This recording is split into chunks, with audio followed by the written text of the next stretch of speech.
All right, these days, HVAC technicians are very busy, almost working kind of nonstop. Life can quickly turn into a nightmare when the AC suddenly conks out. It happened to my family. Not CBS fun. 17's Greg Funderburg caught up with employees who are working extra hours to keep up with high demand. And Greg, how much time are we talking about? Well, Angela and Rod, we're talking about 24 hours, 7 days a week these folks are working. We talked to one company today, and they told me that they're coming out servicing machines just like this one, just to make sure people are staying cool in this heat, but also they've seen their demand go up nearly 40%.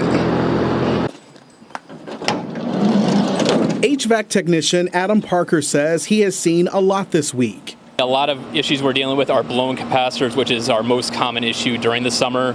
Parker has been in this business for 8 years. He says Michael & Son Services demand has skyrocketed. I've been doing about 10 to 12 a day, where previously in the weeks before I maybe do 4, if that. General Manager Jason Litvak says the most common mistake for customers is waiting until the last minute. In excessive heat like this, the sooner you call, the better. He recommends having your unit serviced twice a year, along with checking your filter every few months. And he says when you notice your unit not blowing cold air, See if you hear the blower on the inside running, and look to see if your outside unit's running. And he says that's when you call your service provider for some additional assistance.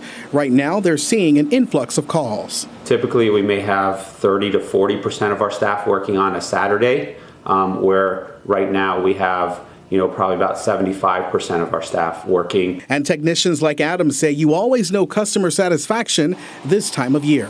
People that are angry and just tired of being in the hot, then suddenly they're saying, oh, thank you, you're my favorite person.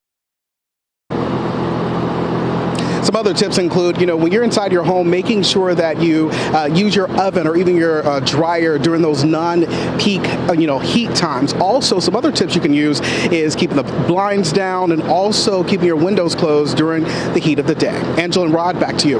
Yeah, I definitely keep my blinds closed for a reason. All right, Greg, is there a charge if a technician has to come out after hours? When I was talking to them earlier today, they said, depending on the HVAC company you use, you could pay an after-hours charge, but, it just depends on the company you use. And I know, Angela, you and I were talking earlier, and you said you had a similar situation happen at your home just about a week ago. Oh, yeah, walked upstairs. It was about 85 degrees, but luckily we had somebody come out and fix it right away. By the way, I keep my blinds closed to keep the air cool inside, as you mentioned, just for those. Okay, Greg, thank you so much.